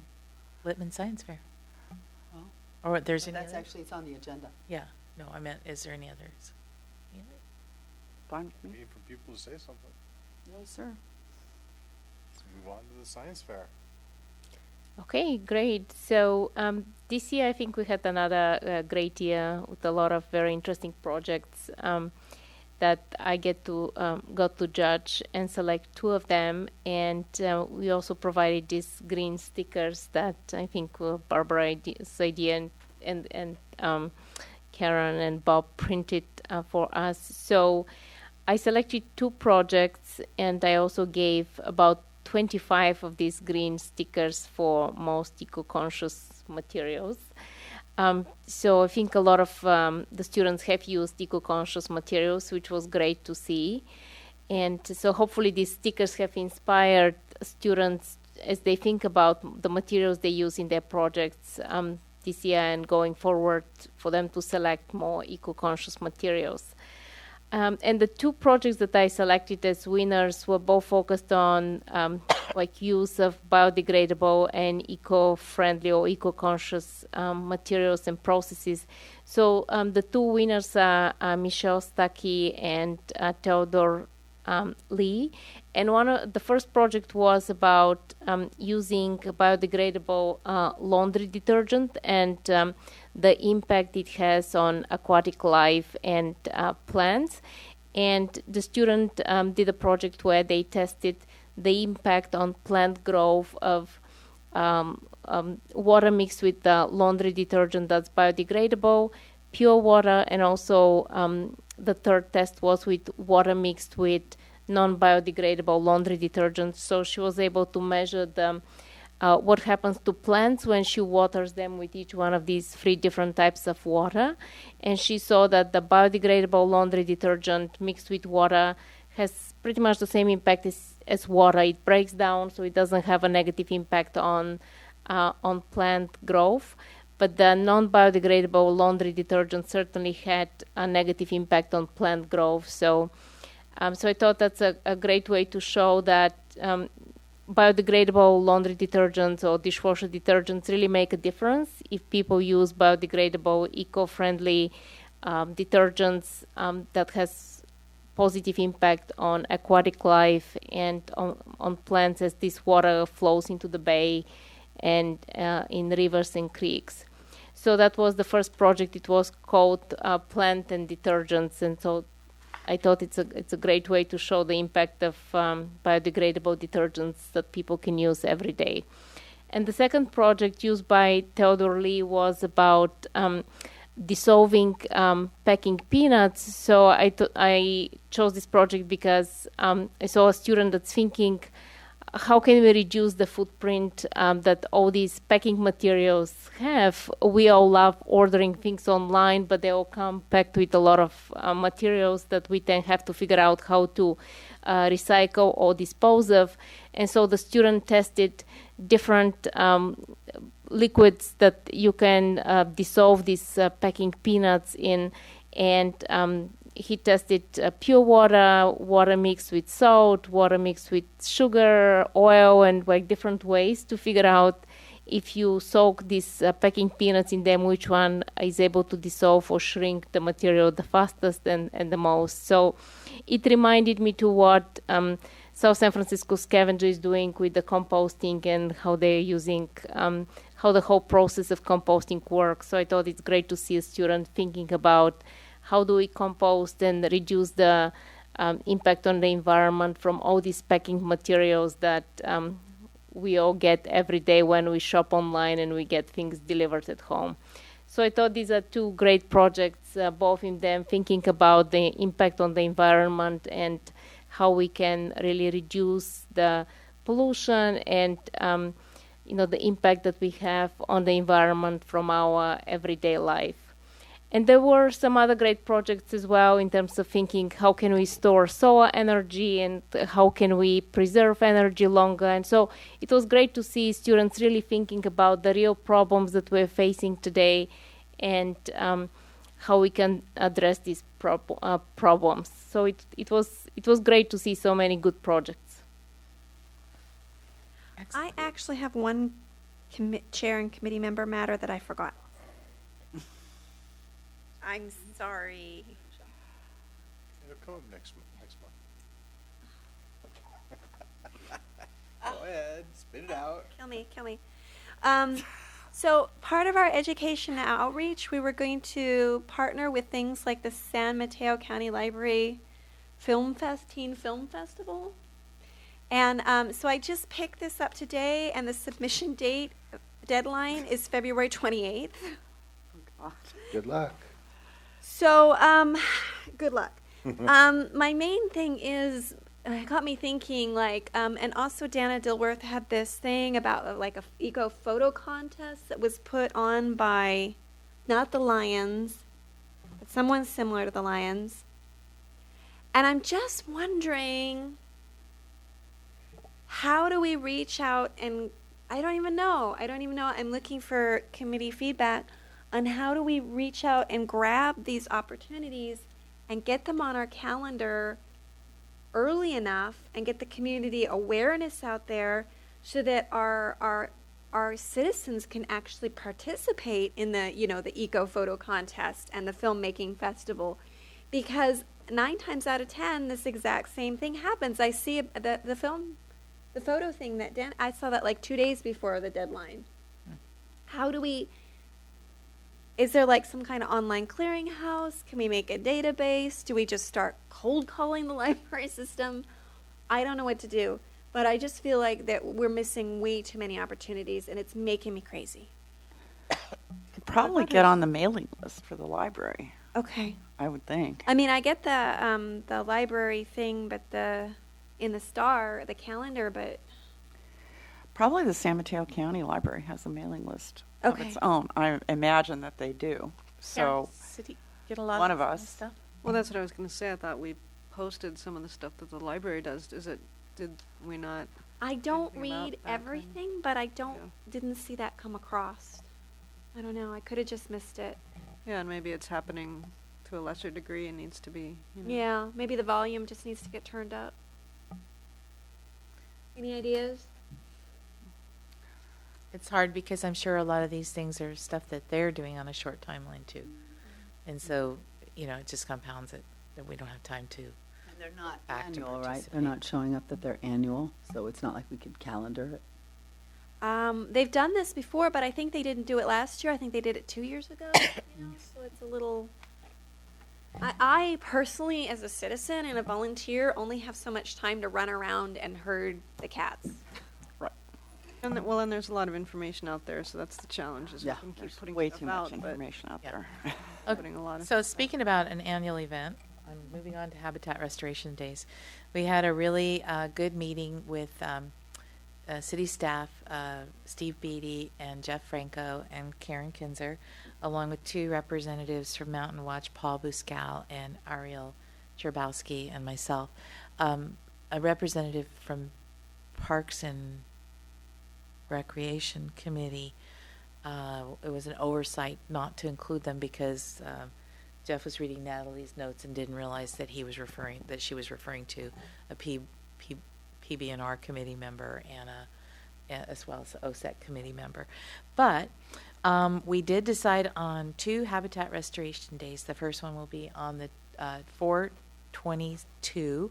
That's Earth Day itself on a Saturday, and we are going back to the meadow we did last year up at the Ridge on Monarch Drive because there's much more work to be done there.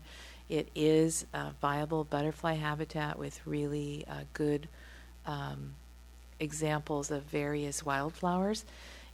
Because we've had so much rain this year, it should be pretty productive to be able to pull not only the broom, but we're going to start working on the anise. And I sincerely hope we have full participation of the committee. Please bring everybody. We can handle as many as 50 to 60 volunteers from Mountain Watch's perspective, who will be coordinating the actual work along with the city staff. And so we're really excited about that, looking forward to that. The second Habitat Restoration Day is going to be on June 22nd, 21st? I'm sorry. I think it's the 22nd also, isn't it? It's a Saturday, June 24th. Yes, June 24th, which is the date we were going to have last year's second date. And on that one, it's to celebrate the solstice. And we are going back to one of our favorite spots to do some more cleanup and make sure that we've really got good control over it. And then we're going back to Costañas Canyon because it'll be shady and cool at that time of year. It's a very popular area. And we're going to work all the way up to the top of the canyon and see if we can't get pretty much the rest of the ivy. When you go back and look at Costañas Canyon and you look at the work we've done in the past and see what a tremendous difference it has made on the health of the canyon, it just really validates how valuable these habitat restoration days are and getting people interested. One of the adjacent property owners is now clearing the ivy off of their fence and getting rid of it, and will be participating in the habitat restoration day. Is very excited about it. So it does make a difference in even if it's just one canyon and a little bit at a time. So please plan on both of those dates. I'd love full committee participation. Bring your family, bring your friends, tell people. The third habitat quote-unquote restoration day is really the coastal cleanup day. And we're exploring, instead of doing the lagoon cleanup, because the lagoon, our lagoon, looks pretty good and has been, unless things deteriorate tremendously or we can't manage the other site, we're looking at doing the north. There's along the bay shore on the east side of the freeway, where you get on the freeway at Candlestick, there's a small area there that is very heavily populated by birds. There's a little bay and then a small little park there that is very neglected and has a lot of litter, both from the freeway and from... What day are we talking about? It's usually September... That's also... It's like mid-September. I think it's the 21st, 20-something. It's the statewide coastal cleanup day. Okay. And so we're going to work on trying to work out the logistics for doing that area for the first time. It is in Brisbane, and it is heavily used by birds, and there is a walking trail along there. It's actually part of the Bay Trail. And so kind of exciting to do something besides the lagoon.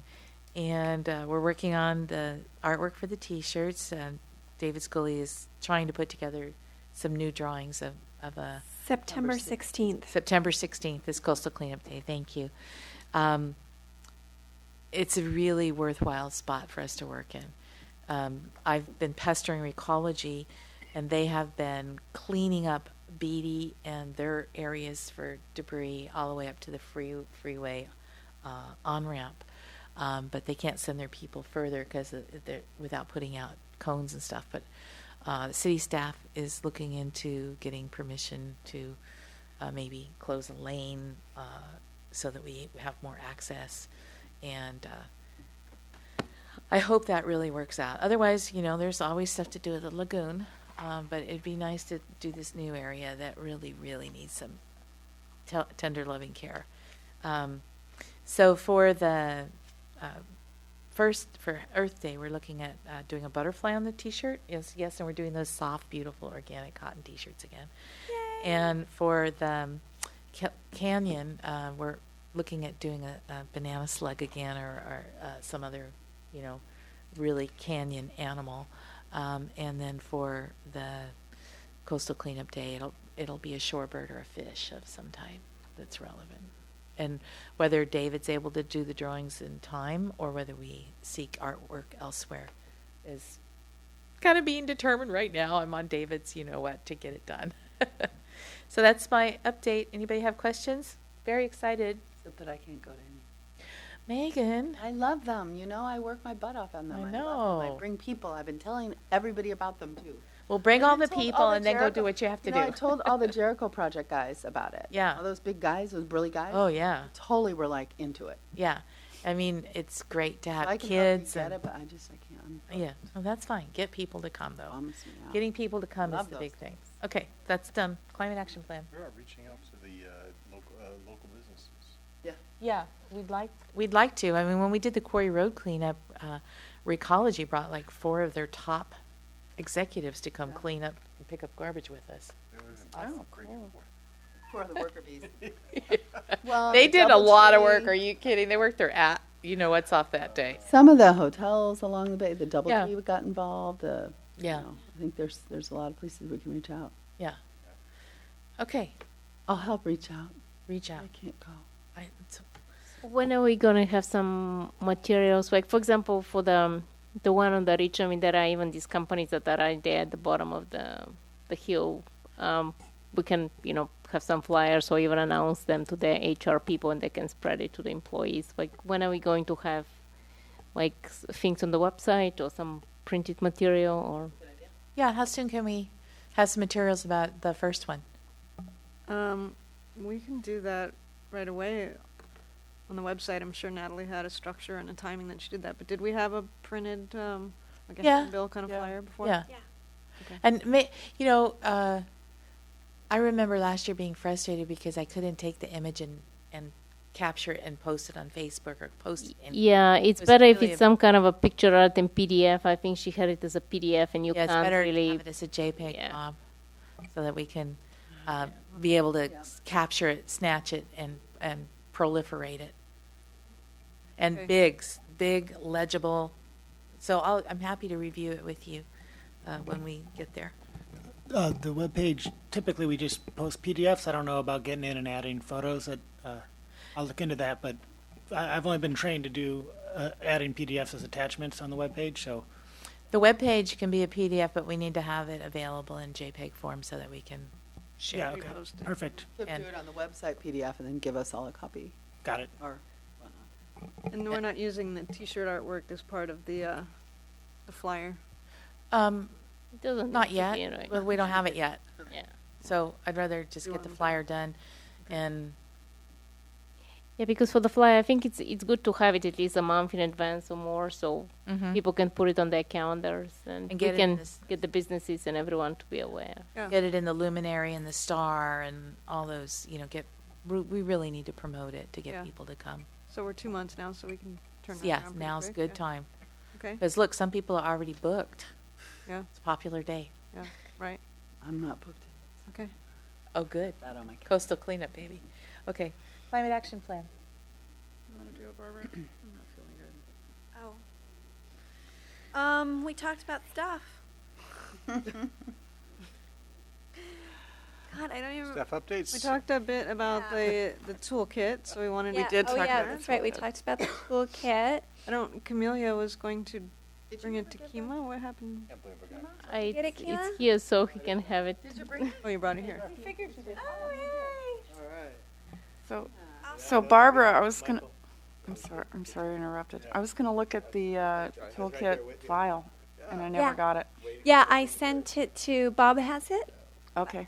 Yeah, I wasn't able to email it because my email only allows 2 megs and it's 4 megs. Okay. So maybe Bob can send it to you. He might have a more robust email. Can you do that, Bob? I was supposed to look at the toolkit and make editing suggestions or organizational suggestions. Could you email it to me? Yeah, and if it's probably too big to email, we can copy it onto another. Yeah, no, I can give it to you an email. Oh, you can. Oh, by. We have a hightail attachment, so you just have to open it within a few days. Okay. Okay. Yeah, my email wouldn't do it. I'm not going to do a full edit, but I Yeah. said I would look at it. I'd love to have you look at it. We also looked at. What else did we talk about? We So we we're talked about we're set up. We're more set up with the hardware store to Yeah. deal with the coupons. Oh, that's Bob went over good. and made contact. So. just And wanna- is the purchasing account set up yet? we. Go ahead. No, they're reviewing the list of items we gave him, and he was making sure he had all the right item numbers, and I dropped it off last week, and he said he would contact me when he had gone through it all and had it all kind of parceled out, so that way we could look at it on the staff side and then kind of finalize it later. But he was on board and thought it was a good idea. Yeah.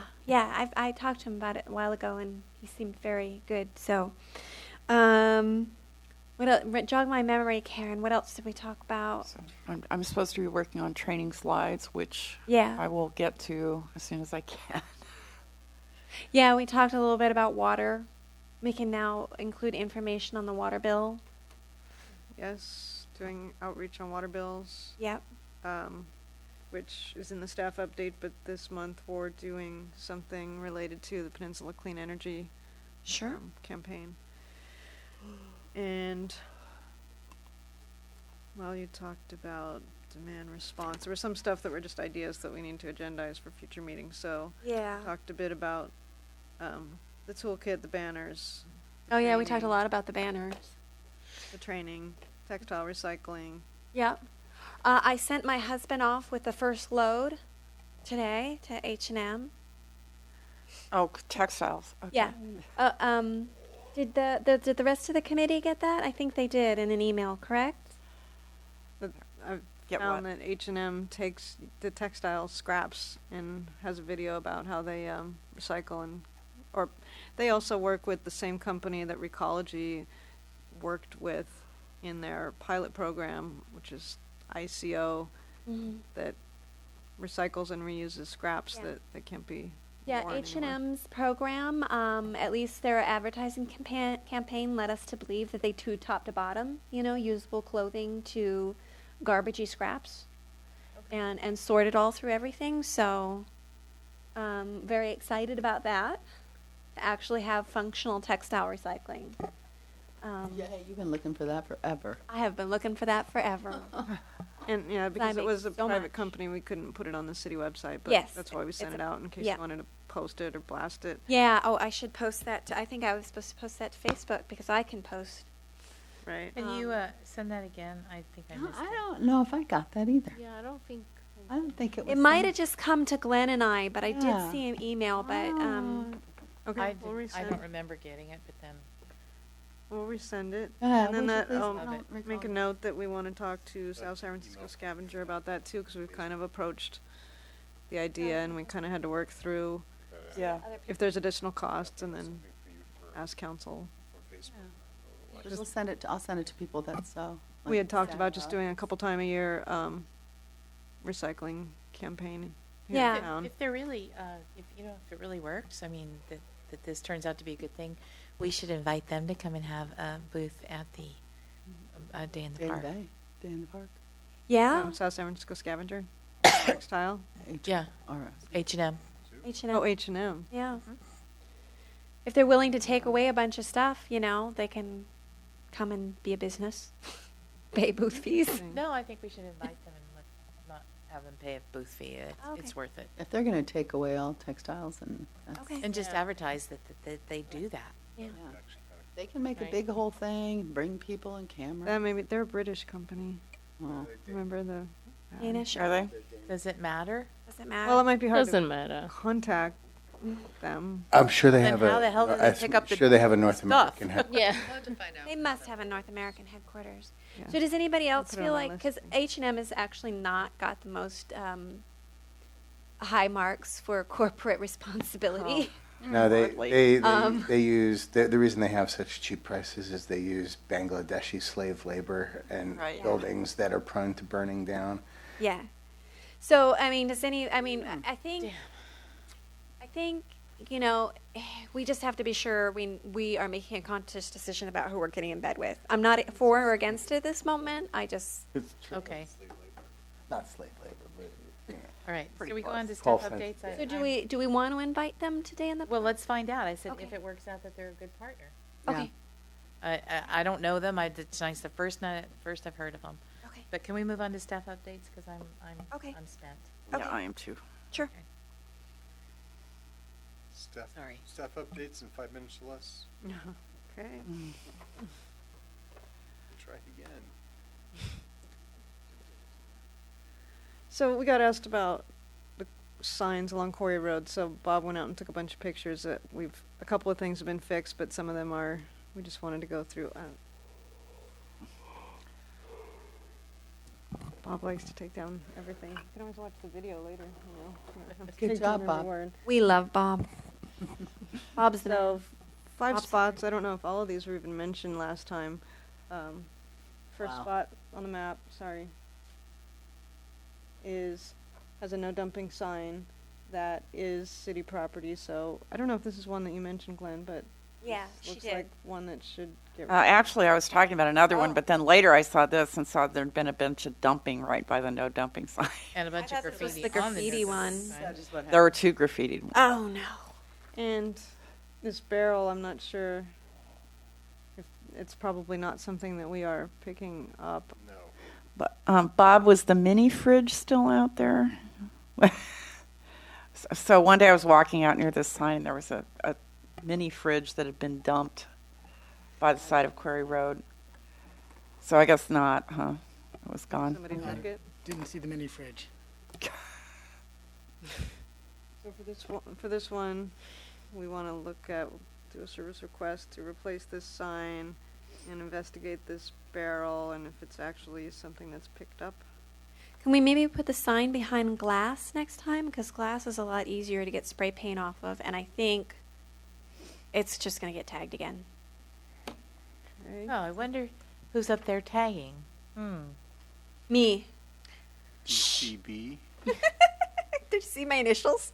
And I do want to talk, while I talk about these, I also wanted to talk about the idea of the adopt an area.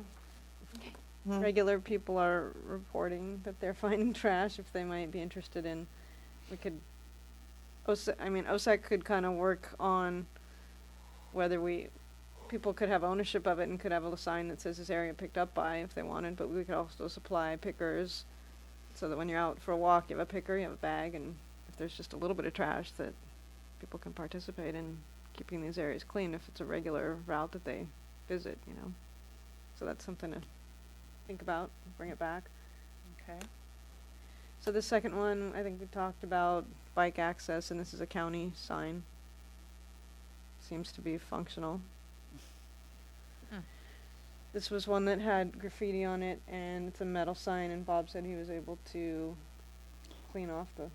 Good job, Bob. Yeah, that Yeah, I noticed that when I was out there last. Too bad about the bullet hole, but I guess that's what see that dark gray mark Yeah. kind of, that's What it was. that's somebody shot the sign as well as graffitiing it. But the graffiti really came off well. It looks yeah, that was just pretty a good. credit card, and it just scraped right off. Oh, really? Okay. Awesome. Good job, Bob. Resourceful. So who put the sign there if we say property ownership undetermined? I just didn't know if that was on Lippman property or Brisbane property. It's, I see. I look on the parcel map; it's kind of right on that. See. I just put the report together, and At this point, it's probably is our sign, right? You Yeah, told us. number 3. So hopefully it was put on our property on that kit. In that one, I believe it's on our property. It was number 4. I wasn't sure if this was our kiosk or it was Actually, Parks. Mountain Watch put that kiosk up many years ago. So There's something we want to do on it? Well, we were going to replace the stuff, and then we never did. We don't have the resources to do it right now. So if the city wanted to replace the information there, that'd be great. what information? It's really pretty close to that other sign. You can actually see on the left-hand photograph, you can see that Signs right there. the Open Space Committee sign is just, a couple, Yeah. few dozen feet down from it, so. We could put something there about habitat restoration, or something like that. I was thinking, maybe we should have something about, check your shoes before you go hiking. That Yeah, I don't know. that fly with anybody? This would be good for the Education and Outreach Subcommittee to come up with a recommendation. Yeah, I think that'd be good. Awesome. Am I still on that one? Yeah. Oh, yes. And this one. sign, of course, predated the other one. And No, actually, they were put in at about the same time. We did the metal one and we did this one. And this one is just. Oh, no, I meant the sign number 4. Oh, okay, sorry. Has Yeah. been there for years. The cardboard sign, needs an update too. Yeah, so I think this could be made into a metal sign, probably. I'm not sure if we have is it the same graphics as the other one? Yes. Yeah. Oh, looks like the same artist. Well, it's exactly the same It does, without graphics. the title. Exactly. So the same if graphic. we can find that, which we didn't look for, we could get a metal sign made for that. I actually don't think this sign looks that bad. What I noticed when I went by and looked at it was that it's slumping. Bad. I honestly thought if it got tacked up and smoothed out, it would look okay, but it's just floating between the glass and the back, so it's kind of like slumping down and wrinkling. You need to get attached better. Glass or plastic? Plastic, whatever. Between the door and the... I don't recommend glass because it'll get broken. Yeah, it will get broken. I was just saying the sign itself could be... It'd be better just to have that metal one again, I think. But this one, at least it's not getting graffiti on it. Yeah, It's surprisingly. very close here in bad. town. It's actually, this is almost in town next to the post office. So I think people are not trying They're to a little more engage in- shy about Right, yeah, because graffitiing it's it. right next to the post office. So. You know, on sign number 4, it might be interesting to put something about invasives and why Yeah, that would be a dogs good and idea. bikes Yeah, aren't that would allowed be a on good the one. mountain. Yeah, I Right. think that would be a good idea. Yeah. So we would want to move 4 to position 5? Is that what we're saying? No, No, 4 is an empty sign. We don't have Oh, anything on sorry. it. I misspoke. Okay, So- so Metal Education one. Outreach Subcommittee is gonna come up with ideas for number 4. Yeah, but that's the idea I'm suggesting. Okay. do we have the budget for a metal sign? That was, the one that we did put up there was pretty expensive, as I recall. Oh, right, when it's full color, probably is. I'd probably have to price another one, so. But it's so worth it. I point to that sign to people all the time. But the question was, is there a budget? So let me price it and see. Karen, you could get some money out of Stewart. Think of So all the number- money he's saving number not f- doing an RFP or a new bank.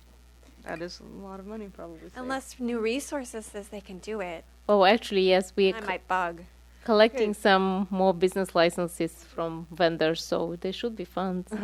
Okay, so number 5, does the committee as a whole want to keep it as is with the plastic and paper, or, well, I guess we're pricing the metal Yeah, signs, price so the let's metal. fix this Yeah. and then Metal talk signs about are so metal. much more durable and they look so much better. It And does. as This Bob looks- demonstrated, they're so much easier to clean. Well, given Credit card. the very good question about funding, we'll fix this one for now and we'll get a price and come back. Okay. on that. Good idea.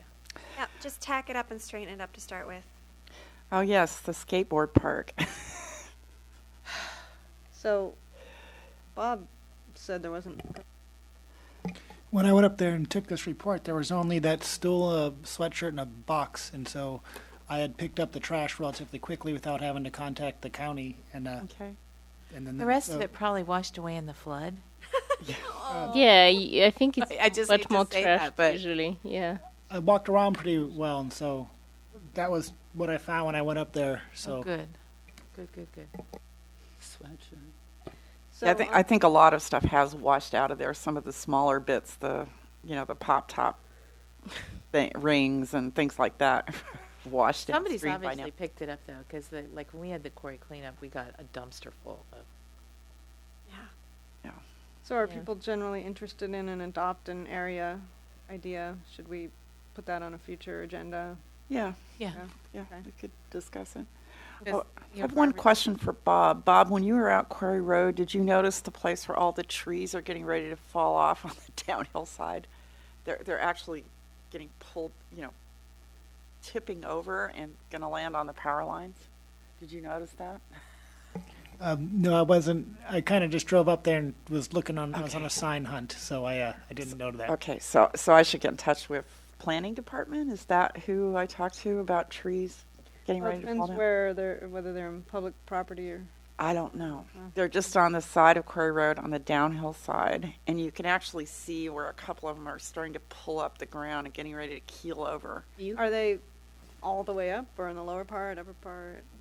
Like, They're- Go back to the map. That's a good question. I'd have to go out there again and show you where they were. Are they ukes? If you look on the map, the parcel line kind of is right there. So Well, I'm not asking her to interpret that. I'm asking her to Oh. tell me where along Quarry Road they Okay. are so that we can. Yeah, I don't know how to measure that exactly, but there are several trees that are getting ready to fall down. Okay, so my question is, are they closer to the post office or closer to? No, they're closer to they're sort of west of the post office.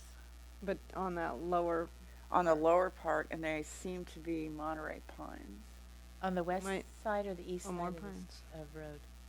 They're on the north side of the road. Yeah, I got that, the downhill side. I mean, we might be able to get PG&E, get some traction with them because of the power lines for them to do something about that. Yeah, actually, a lot of trees have either broken or come down along Quarry Road, and it seems that most of them that have come down on the north side of the road were too short to get that huge power line. But there's one in particular that looked like a bigger tree, and I couldn't really tell, but I thought if it came out, there was a chance it could fall on that power line. So somebody needs to go out there and look at the general situation. Yeah. We'll check it out. Okay, great. Thank you.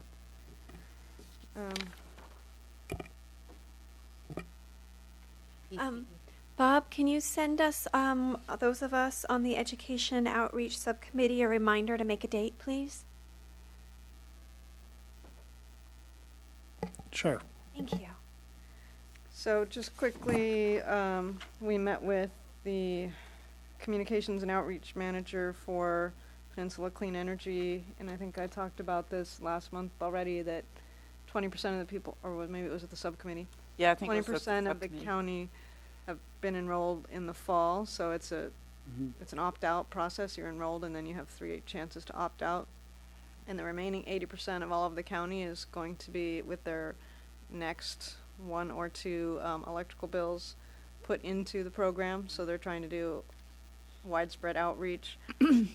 We had lots of different ideas for the PCE communication manager about how to reach not the people here and the people that watch the meetings, but everybody else in town. So we're getting ready to put a sign on the signboard. There's going to be an article in the Star.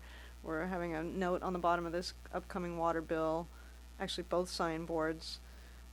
We talked about giving them the HOA contact information, the school contact information, and just getting the word out so people don't opt out, and then people know what the Echo 100 is and whether they want to go up a step. And they're also going to do a presentation to council. She is on March 2nd, and then we're going to clip that presentation and replay it on Channel 27 and feature it on social media. Oh, good. Karen, Yes. you might, I don't know if you can, but you might want to put a message on the outside envelope for the water bill. No. Why? Well, somebody would have to. And do 'em. So the water bill now with the new finance software we have has 350 characters that can be typed in and printed out on every single one with a minimal effort. To put something on the outside of the envelope is completely Manual. different. It's custom Oh. printing. Yeah, I you think know. those envelopes are all pre-printed, Right. and that would probably require somebody feeding them all through a printer, Right. It'll be expensive. adding to that. That would be pretty major. And I Done think mass they actually the deadline is today or tomorrow for this Yeah. water bill. Okay. Okay, never mind. Because like ours is on auto pay, so I rarely open it. Then because I don't want to see how much it is. I asked her about that because my PG&E is on auto pay too. And they said that they do, they're, when they opt you in, I think you still get something in the mail. Yeah, I'm just thinking. At least the people who are on auto pay, it'd be nice to have some kind of note on the outside, important information inside.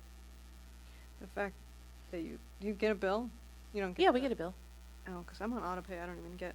No, I'm from the Bill. city of Brisbane. We get a bill. It's just that I never open it because we're on auto pay. Oh, you're talking about water. I'm talking about PG&E from. I'm talking about water, our Yeah, water bills right. that we control. So, Well, that's one of the concept was Stuart told me he thinks that there are, 8 different ways that you put the message out, and then some people, it takes that many times to get it. So the water bill is just one way that message is getting out. okay. No, I mean, It's a good idea. Then the city boards and the boards that we have in downtown Brisbane and the one on Yeah. the ridge. Those, That you'll will be- see those in a few days going up. Okay. They're in the queue. Okay. And this is just an update that I gave the subcommittee is that we got finally the contract from the Bay Area Air Quality Management District to Oh, good. get our EV charger. It's a 20-page Yay. contract, and we've got to review it against staff issues. But we got awarded the grant 8 or 10 months ago, and we just got the contract. So wow. the wheel's moving slowly over there So this is the one that will be installed at in the village. the village. Yeah. And we'll have to enter into a lease agreement with the village too. So take a little bit of time. But it's Well, fine. if they decide not to accept it, we would like to have one up there at the Richard Mission Blue. So They're interested so far. Do we have any idea what the actual installation time frame might be? I mean, if we just got the contract, how long does it usually, is there I some way to think guess? Yeah, the installation should itself, once contract's executed and we have a lease agreement, only take a few weeks. They asked for in the contract June 1st, and I said, how about September 1st? So we have a little bit of a cushion to get this thing done. So Okay. You don't Okay. actually have to lease space for this, do you? they're not charging us, but we do have to Okay. have an agreement. Yeah, Use no, the that's fine. property. I was just like, I couldn't believe that would be the case. So. Yeah, No.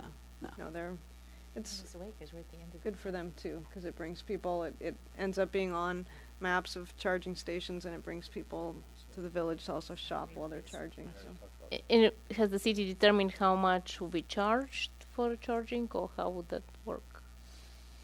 Because it's been 8 or 10 months, I don't remember off the top of Okay. my head, but we talked about, with the grant, you have to have a certain amount of use to receive the full grant, and they audit you, and you can have to pay back 10 to 15%. So we talked about possibly making it a lower price in the first couple of years, maybe even, I don't want to say on record free, but a lower price in the first couple of years. Get it off the ground, so To that's get still- usage? Yeah, That's right. Are we going to publicize this heavily in Crocker Park and other places Yeah. to the businesses there? It won't need to be Definitely. heavily advertised because it comes up on their app in their phone Oh, okay. and in their car, and so it's like competition. These people are like maneuvering. Okay. You might even need police officers down there to, you know, ward them off. There's all kinds of stories about how people like park right next to it, and then they'll disconnect it and plug it into theirs, and like the other person. Oh, comes they back will and like, not. Oh yeah. Not Oh my bad, huh? gosh. Well, there will be two, and then there's a third parking space that's the queuing space, so, yeah, I mean, I guess. we'll see Okay. If police get involved. And then lastly, I just wanted to let you guys know, you may have noticed that some older signs that did not meet retro reflectivity standards have been finally replaced. Justin worked on this project last summer, but the point for you guys is that, originally we asked to keep the old sign blanks, and that was when we thought we were processing signs here. We had a sign shop years ago, and we don't, but the contractor does recycle or reuse all of the signs, so Good. they've taken all 106 and they will get reused. Yay. 106, wow. Wow. And we'll do another in the I didn't next know Little year. Brisbane had that many signs. 700? We do know. 700 or something like that. Wow. And a number of them were faded, so we'll probably do another 100 this next What is that, like summer. 0.4 or 0.5 signs per capita? That's incredible. God. A lot. Has adopt a half a sign. Oh my God. Yeah, I don't want the one that blinks, thank you. What's your favorite one? God, it's. Can we get a motion to you adjourn? start I move to adjourn. I just wanted to say, Terrible. Bob, can you send us a reminder to set a date for the climate action plan too, and the light pollution subcommittee? Yeah, I said we'd want to do that. Great, thanks. Okay, the climate action plan and the light pollution subcommittee. Yes, thank you. Can I get a second on that motion? Yes. All in Oh, favor? Aye. waste it. Up Aye. too slow. Too slow. Well, at least on that one. It was more important. Back it up.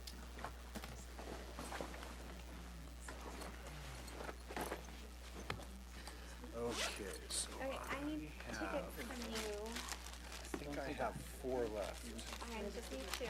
but I have the capability to get several more. Mind if I write a check real quick? Yeah, I know you're not feeling well, so I'm Crappy. Do they still tickets available? There are. I have, I'm down to 3, but I can get up to